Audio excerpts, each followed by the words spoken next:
নমস্কার বন্ধুরা, আমি অনন্যা। আমার নতুন একটা ব্লগে আপনাদের স্বাগত জানাই।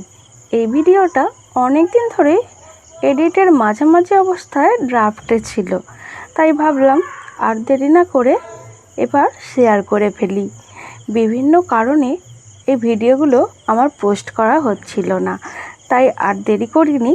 এবং আগের ব্লগে যেহেতু আপনাদের দেখিয়েছি কিভাবে আমরা গোয়া এসেছি বাই ট্রেনে, তো তারপর থেকে এই ভিডিওটা আমি আবার শুরু করছি। এটি হলো কোলভা বিচ, সাউথ গোয়া। আমরা প্রথমে সাউথ গোয়াতে কোলভা বিচের কাছে এসে উঠেছিলাম। তারপর সেদিন সকালে কোলভা বিচটা ঘুরে দেখলাম এবং তার পুরো 360 ডিগ্রি ভিউ আমি আপনাদের দেওয়ার চেষ্টা করছি। এই কোলভা বিচের কাছাকাছি 1000 থেকে 1500 বা তার উপরে আপনারা অ্যাভেলেবেল রুম পেয়ে যাবেন। চাইলে একটা রাত সেখানে কাটাতেই পারেন। এখন আমরা কোলভা বিচ দেখে বেরিয়ে পড়েছি নর্থ গোয়ার উদ্দেশ্যে। আমরা যেহেতু অনেকজন গ্রুপে গিয়েছিলাম, তাই দুটো 4 হুইলার ভাড়া করে নর্থ গোয়া থেকে সাউথ গোয়া গেছিলাম। সাউথ গোয়া থেকে নর্থ গোয়া গেছিলাম এবং রাস্তায় যে সমস্ত সাইট সিইংগুলো আছে সেগুলো আমরা করেছিলাম। সেগুলো আমি আপনাদের একে একে দেখাবো। এবার আপনারা যদি কাপেল আসেন তাহলে কিন্তু স্কুটি ভাড়া করেও এই জার্নিগুলো করতে পারেন। তার জন্য প্রথমেই মাথায় রাখতে হবে দরকার আপনার অবশ্যই ড্রাইভিং লাইসেন্স এবং একটি ভ্যালিড ডকুমেন্টস, যেমন আধার কার্ড। আর হ্যাঁ, অবশ্যই স্কুটি ভাড়া করার সময় দেখে নেবেন স্কুটির নাম্বার প্লেটটি ইয়েলো অ্যান্ড ব্ল্যাক কালারের আছে কি না। এই যে এটা দেখতে পাচ্ছেন, এইটি হলো গোয়ার স্টেডিয়াম। এখানে ক্রিকেট খেলা হয়। তো চলুন, এখন আপনারা দেখতেই পাচ্ছেন রাস্তা কত সুন্দর। এখানে আপনার 4 হুইলার বা স্কুটি ভাড়া করে যান, কোনো অসুবিধা হবে না, কারণ রাস্তা কিন্তু একদম স্মুথ। আর সাথে প্রাকৃতিক দৃশ্য তো আপনারা দেখতেই পাবেন এই ভিডিওতে। এখানে রাস্তায় যেতে যেতে বোরিং বা মনোটোনাস একদমই লাগবে না, কারণ রাস্তা যেমন ভালো, প্রাকৃতিক সৌন্দর্যও কিন্তু খুব সুন্দর। তাহলে চলুন, এনজয় করতে করতে আমরা পৌঁছে যাই নর্থ গোয়া। আর হ্যাঁ, যদি 4 হুইলার ভাড়া করে যান তাহলে তো ড্রাইভার থাকবে এবং ড্রাইভার আপনাদের বলে দেবে বা ওই নিয়ে যাবে কিভাবে কোন রাস্তা দিয়ে যেতে হবে, কি কি সাইট সিইং আছে সেটা আপনারা আগে থেকে আলোচনা করে ডিসাইড করে নেবেন সঠিকভাবে, যে কোন কোন জায়গাগুলো আপনারা ঘুরতে চান বা কোন কোন জায়গাগুলো ওরা নিয়ে যাবে, কত দূর গেলে এক্সট্রা পে করতে হবে, সব কিছুটাই ক্লিয়ার করে নেবেন। এবার যদি যান স্কুটিতে তাহলে তো আমাদের গুগল ম্যাপ বাবাজি আছেই। গুগল ম্যাপে রাস্তা চিনতে কোনো অসুবিধা হবে না, খুবই ভালো রাস্তা এবং সোজা শর্টকাট রাস্তা। গুগল ম্যাপের দ্বারাও আপনারা স্কুটি চালালে কিন্তু সেই রাস্তা ধরে যেতে পারেন। এবার এই রাস্তায় যেতে যেতে একটা মেন আকর্ষণ আছে, সেটা হলো মান্ডবী নদী এবং মান্ডবী নদীর ওপরে ব্রিজ, যেটি খুবই সুন্দর, যেটা আমি এই ভিডিওতে একটু পরেই আপনাদের সাথে শেয়ার করব।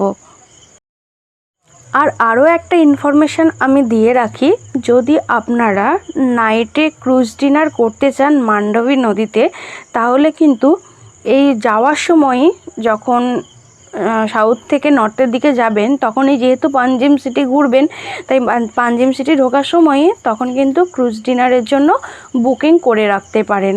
এবং আপনারা যদি গাড়িতে যান, এই গাড়ির ড্রাইভারকে বলেন, সেও বুক করে দিতে পারে। অথচ আপনারা স্কুটিতে গেলে আপনারা যাওয়ার রাস্তাতে ক্রুজ ডিনারটা আগে থেকে প্রি বুক করে রাখতে পারবেন। এবং যেখানে আপনারা ক্রুজ ডিনার করবেন সেখানে কথা বলে নেবেন যে আপনারা যে হোটেলে থাকবেন সেই হোটেল থেকে নিয়ে আসা এবং নিয়ে যাওয়ার গাড়ি ওরা প্রোভাইড করবে কিনা। বেশিরভাগ ক্রুজ ডিনারেই কিন্তু ক্রুজের যে পক্ষ থেকেই কিন্তু হোটেলে যাওয়ার জন্য আপনার ওই গাড়ি প্রোভাইড করে। এখন আমরা যাচ্ছি মান্ডবী রিভারের উপর দিয়ে এই ব্রিজটি দিয়ে, যেটি খুবই সুন্দর। চলুন তাহলে এনজয় করতে থাকুন মান্ডবী রিভার এবং তার উপরের ব্রিজ।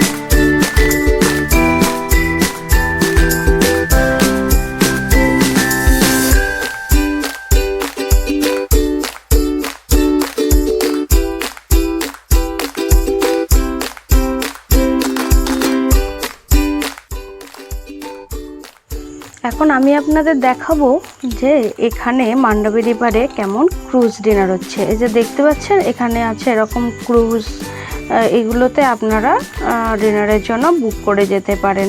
তো ড্রাইভারকে বললে সে কিন্তু আপনাদের নিয়ে যাবে। তাহলে চলুন এখন আমরা আরও সামনের দিকে যাই এবং প্রথমেই আমরা যাব পাঞ্জিম চার্চ। এই পাঞ্জিম চার্চটা কিন্তু খুব সুন্দর, এখানে এত সুন্দর ফটো আসে। তো আমরা ফটো তুলতে এতই ব্যস্ত হয়ে গেছিলাম, বেশি ভিডিও নেওয়া হয়নি, তাই আমি দেখিয়ে দিলাম। প্রথমেই পাঞ্জিম চার্চ কিন্তু যাবেন এবং এখান থেকে আপনারা যাবেন পর্তুগিজ কলোনি। ওই পর্তুগিজ কলোনিতেও বিভিন্ন সিনেমার শুটিং হয়েছে, এখানে গিয়েও আপনারা কিছু ফটো তুলতে পারেন, বেশ সুন্দর লাগবে জায়গাটা। তো এখানে পর্তুগিজ কলোনিতে কিছুক্ষণ ঘোরাফেরা করার পরে আমরা লাঞ্চ করেছিলাম এবং লাঞ্চ করে চলে গেছিলাম আরও নর্থের দিকে এবং সেখানে গিয়েই আমরা প্রথমে করেছিলাম ডলফিন সিং। তো ডলফিন সাইট সিং করানোর জন্য রাস্তাতেই দেখবেন কাউন্টার পড়বে, সেই কাউন্টারের টিকিট কেটে পার হেড আমাদের 300 টাকা নিয়েছিল। পার হেড 300 টাকার বিনিময়ে আমরা ডলফিন সাইট সিইং করেছিলাম এবং আরও কিছু সাইট সিইং ওখানে করিয়েছিল। তো সেই এক্সপিরিয়েন্সও আমি শেয়ার করছি আপনাদের সাথে। এই যে দেখতে পাচ্ছেন এখানে আমরা যাচ্ছি, বোটে চেপে পড়েছি ডলফিন সিইং করার জন্য এবং এখন আমরা যাচ্ছি সমুদ্রের মধ্যে দিয়ে। দেখবেন এখানেই আপনারা কিন্তু ডলফিন দেখতে পাবেন। এই ডলফিনদের ক্যামেরা বন্দি করা কিন্তু অত্যন্ত কঠিন একটা কাজ, কারণ ওরা তো আমাদের ইচ্ছা মতো লাফায় না। দেখবেন তাও আমি চেষ্টা করছি এখানেই আপনাদের দেখাতে। দুটো ডলফিন একসাথে জাস্ট জাম্প করবে, এই দেখুন, দেখছেন ডলফিনগুলো কি সুন্দর জাম্প করছে। এরকম অনেক ডলফিনই কিন্তু আপনারা এখানে দেখতে পাবেন। এছাড়াও এই বোটে যাওয়ার সময় অনেকগুলো সাইট সিইং ওরা বোট থেকে আপনাদেরকে করাবে। তাহলে আপনারাও আমার সাথে এখন এই নীল সমুদ্র উপভোগ করুন।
ওই যে দূরে একটা প্রপার্টি দেখতে পাচ্ছেন, ওই দূরের প্রপার্টিটাতে একটা হিন্দি মুভির শুটিং হয়েছিল।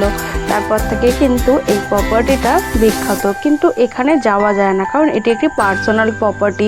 তারপর এখানে নিশ্চয়ই দেখতে পাচ্ছেন এই বাঁদিকে এই যে সোজা দেখতে পাচ্ছেন এগুলো কিন্তু সেলুলার জেল এবং এর ওপরেই আছে আগোয়াডা ফোর্ট। এই যে দেখা যাচ্ছে একদম ছোট, দেখুন আমি দেখানোর চেষ্টা করছি, আগোয়াডা ফোর্টটা সমুদ্র থেকে দেখা যাচ্ছে এবং এখানে কিন্তু আমরা একটু পরেই যাব।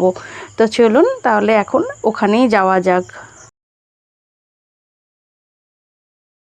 দেখুন এই সেলটা কিন্তু আরও কাছ থেকে আমি আপনাদের দেখানোর চেষ্টা করছি, বেশ সুন্দর লাগবে এখান থেকে, ভিউগুলো সত্যিই খুব ভালো লাগছিল।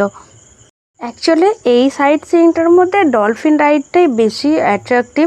এই সাইটগুলো তো আপনারা ওখানে গিয়েও দেখতে পাবেন, সেটা তো কোনো ব্যাপার না, জাস্ট যেগুলো ওপর থেকে সমুদ্র দেখবেন এবং সমুদ্র থেকে ফোর্ট দেখবেন, এটাই হচ্ছে ব্যাপার। এই যে এই প্রপার্টিটা দেখছেন এখানেই কিন্তু হাসিনা মান জায়গি এই মুভিটা শুটিং হয়েছে। তো এটা যখন সামনে থেকে দেখবেন সত্যিই খুব ভালো লাগবে। এটা দেখুন আমি আরও ভালো করে দেখানোর চেষ্টা করছি, জায়গাটা কিন্তু সত্যিই খুব সুন্দর, মনে হচ্ছিল ওখানে গিয়ে একবার দেখতে পারলে বেশ ভালো লাগতো। তাহলে চলুন এবার আমরা যাব আগোয়াডা ফোর্ট, আপার আগোয়াডা ফোর্ট, তারপর সেখান থেকে যাব লোয়ার অ্যাগুয়াডা ফোর্ট এবং সেখান থেকে আমরা রুমে চেক ইন করবো। তাহলে চলুন এখন যাওয়া যাক।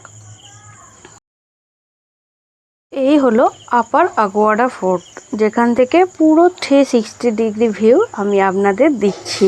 এই যে দেখতে পাচ্ছেন, এখানে কিন্তু অনেকেই ঘুরতে আসে এবং এটি খুবই একটা অ্যাট্রাকটিভ ট্যুরিস্ট স্পট। তো তাহলে এখানে এসে আপনারা সবাই ঘুরতেও পারবেন, কিছু ছবিও তুলতে পারবেন এবং এখান থেকে সমুদ্রের ভিউটাও খুব ভালো লাগবে। তাহলে দেখে নিন এই জায়গাটা।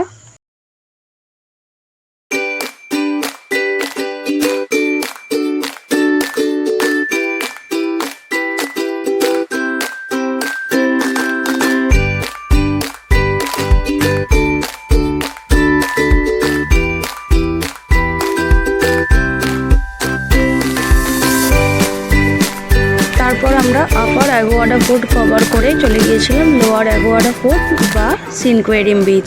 এই জায়গাটিও খুব সুন্দর, আপনারা এই জায়গাটিতে অবশ্যই একবার আসবেন। তো এখানকার কিছু ভিউ আমি আপনাদের সাথে শেয়ার করছি।